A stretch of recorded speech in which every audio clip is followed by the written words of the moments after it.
In the remote hills of the countryside, where the wind rustled through the trees and the earth smelled of rain and fresh soil, lived a simple man named Robert. He wasn't rich in the way the world often measured wealth, but his life was full in other ways. He owned a small farm that had been passed down to him from his father, and his pride and joy were his crops and livestock. But his greatest pride was his daughter, Lily. At 8 years old, she had inherited her father's fiery spirit and love for the land. Every day, they worked together, tending to the animals and making sure everything ran smoothly. Their small house on the edge of the property was modest but filled with warmth, laughter, and the smell of homemade bread baking in the oven. Robert had been raising Lily alone for the past 4 years, ever since his wife, Emma, had passed away in a car accident. The pain of losing his partner still lingered, a wound that never fully healed. But he had learned to carry on, finding solace in the small things, watching Lily grow up, tending to his farm, and holding on to the memories of his late wife. They were all he had now, and he would do anything to keep them safe and happy. One evening, just as the sun began to dip below the horizon, casting long shadows across the field, a sudden change in the wind caught Robert's attention. The air grew heavier, the sky darkened, and the first cracks of thunder rolled through the valley. He knew what that meant. A storm was coming, and with it, the possibility of a wildfire. It wasn't uncommon for lightning to strike the dry grass during summer thunderstorms, and when that happened, the flames could spread quickly, devouring everything in their path. Robert had seen it happen before, and he knew it was only a matter of time before the fire reached their property. "Lily, come inside," Robert called, his voice tinged with urgency. Lily was in the yard, playing with their old dog, Max. She looked up at her father, sensing the change in the air. Without a word, she ran toward the house, her small legs carrying her swiftly across the grass. Robert hurried to close the barn doors, his heart racing. The wind was picking up now, howling through the trees, and he could see the dark clouds gathering on the horizon. It wouldn't be long before the storm arrived. Inside, Lily had already taken refuge by the window, watching the storm approach. Robert knew this wasn't just any storm. This was the kind of storm that brought danger. The kind of storm that could turn the land they loved into ash. As the wind howled outside, Robert grabbed the emergency kit from the closet and began making quick preparations. He checked the fire extinguisher, made sure the backup generator was running, and scanned the horizon for any signs of smoke. "Daddy, I'm scared," Lily said, her voice barely audible over the sound of the wind. Robert knelt beside her, placing a hand on her shoulder. He gave her a reassuring smile, though inside, his heart was heavy with worry. "Don't worry, sweetheart," he said, trying to sound calm. "We'll be okay. We just need to be ready." As the storm drew closer, the first flashes of lightning lit up the sky, followed by the deep rumble of thunder. Robert's eyes never left the horizon, scanning for any sign of a fire. And then, just as the wind reached its peak, he saw it. A flash of light on the edge of the forest, followed by a plume of smoke rising into the air. The fire had started. Robert's heart dropped into his stomach. He knew they didn't have much time. He ran to the phone, but the line was dead. The storm had knocked out the power, and now there was no way to call for help. He grabbed his jacket, his mind racing. There was only one thing to do. "Lily, stay inside and don't leave the house," he said, his voice firm with determination. He didn't wait for a response. He knew she would understand. The fire was coming, and he needed to protect his daughter. He sprinted toward the barn, hoping to gather the animals and get them to safety. But as he reached the barn doors, he heard something, a faint cry in the distance. His heart skipped a beat. "Help! Somebody, help me!" The voice was faint, carried on the wind, but it was unmistakable. It was a child's voice. Robert's instincts kicked in. Without thinking, he bolted toward the source of the cry. His boots pounded against the ground, and his breath came in ragged gasps as he ran toward the woods, where the fire was already beginning to spread. The flames were still a distance away, but they were coming fast, and he knew there was no time to waste. As he approached the edge of the forest, Robert saw a figure stumbling through the smoke. It was a child, no older than 10 or 11, her clothes torn and singed from the flames. She was trapped beneath a fallen tree, struggling to free herself. "Hold on," Robert shouted, rushing toward her. He didn't hesitate.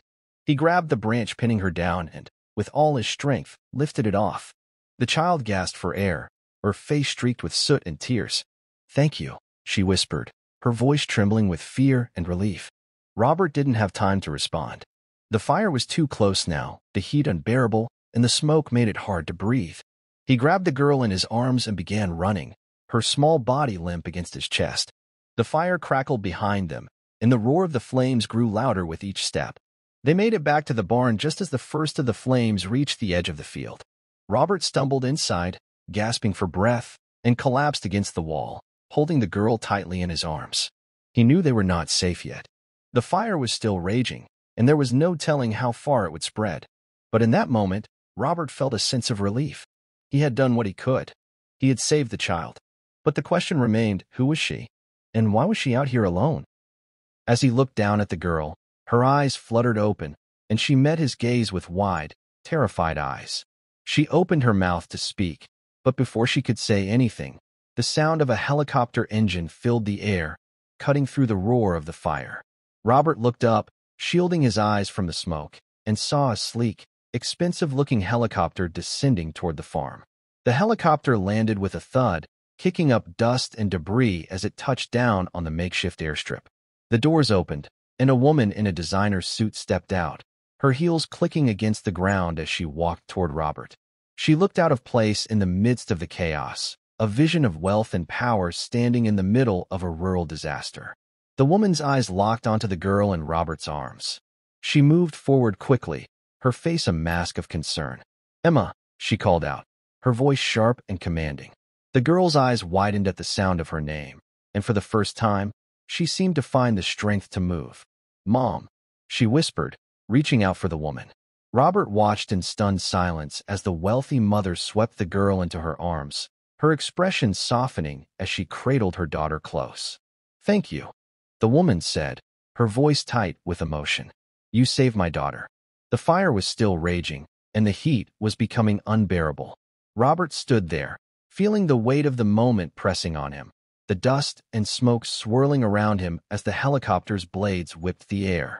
The mother, Emma's mother, held her daughter close, her face a mixture of relief and gratitude, yet still tinged with fear.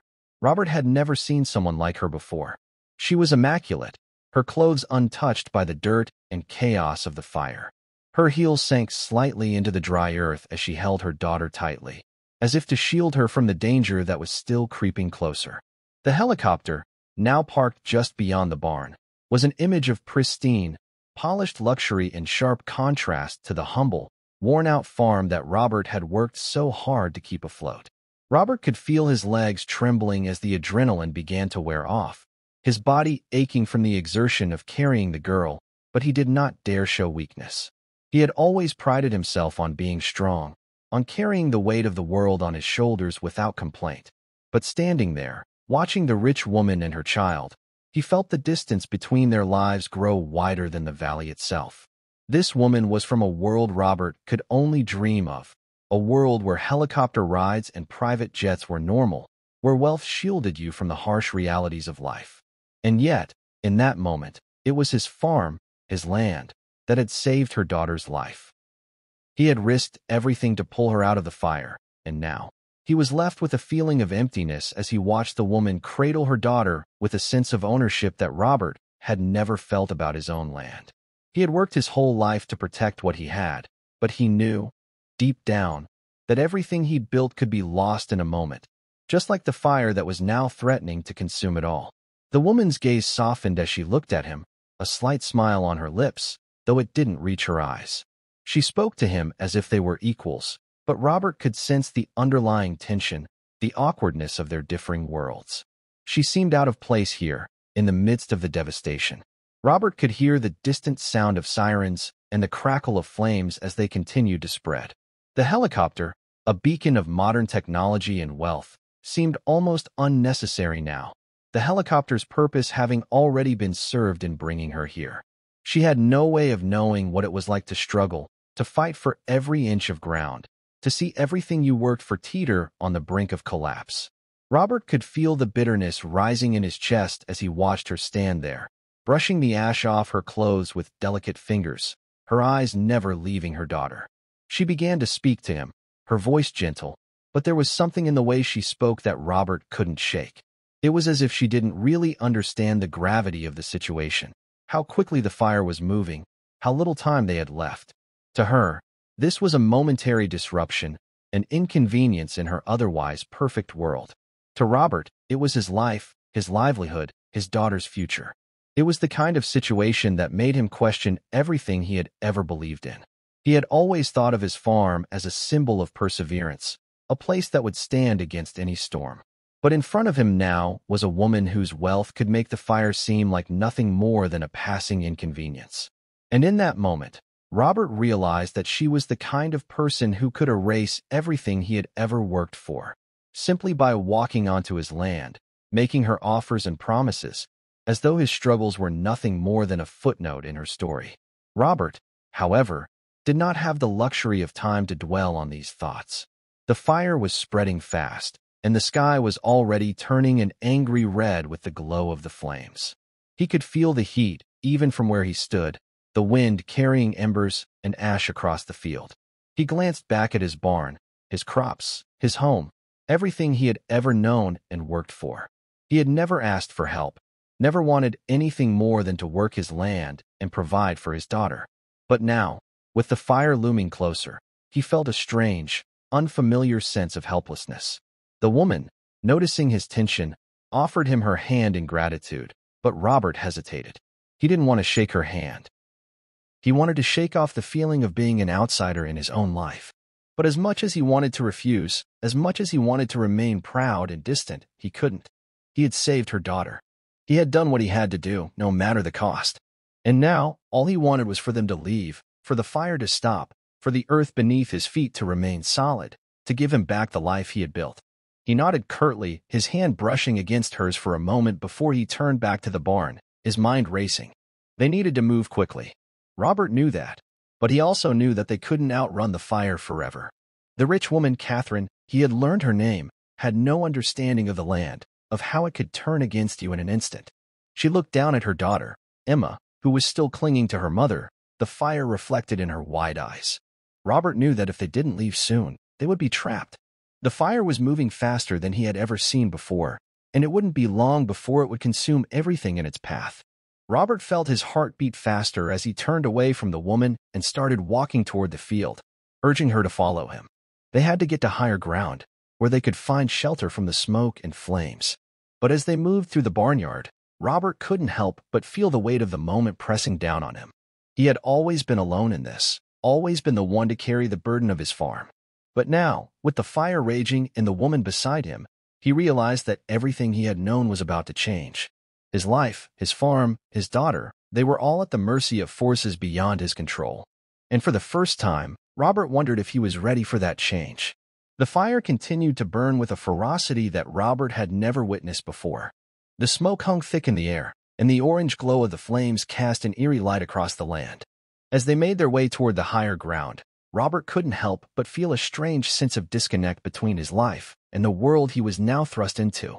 Catherine, the wealthy woman whose life seemed so different from his, walked beside him, her steps measured and sure. She was calm, collected, almost unnervingly so, as if she were used to chaos, used to controlling situations. Robert, on the other hand, felt a rush of anxiety with each step. This wasn't his world. This wasn't what he knew. Yet, here he was, leading the way, trying to protect not only his daughter but also a child who had no place in this turmoil. As they climbed the hill, Robert could see the outline of the farmhouse in the distance, now just a silhouette against the rising smoke. His heart sank as he realized that it might not make it through the night. Everything he had worked for, everything his father had worked for, could be lost in a matter of hours. He thought of the memories embedded in the walls of the house. The laughter of family dinners, the quiet hum of life on the farm, the smell of freshly baked bread that had filled the house just that morning. Now, it seemed like all of that was slipping away, replaced by the insatiable hunger of the fire. He glanced over at Catherine, who was walking briskly beside him, her gaze fixed on the horizon.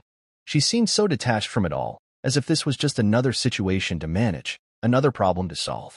She had the resources to rebuild, to replace what had been lost, but Robert knew that rebuilding wasn't just about money. It was about more than the physical structures. It was about the heart and soul of the land, about the memories and the history that shaped it. When they reached the top of the hill, Robert stopped for a moment, looking back at the farm. The fire was now fully upon the fields, the flames dancing and consuming everything in their path. The wind was pushing it closer, and Robert knew there was no way to stop it now. He felt a pang of regret, the realization that he had done everything he could, but it still wasn't enough. His farm, the life he had built, was slipping away before his eyes. And yet, in the midst of the destruction, there was something oddly freeing about it. No longer was he tied to the relentless struggle to maintain something that, in the end, seemed so fragile. He had done his best, and now he had to let go. Catherine stood beside him, her gaze following his. She had been quiet since they had left the barn, her mind undoubtedly processing the events unfolding around them.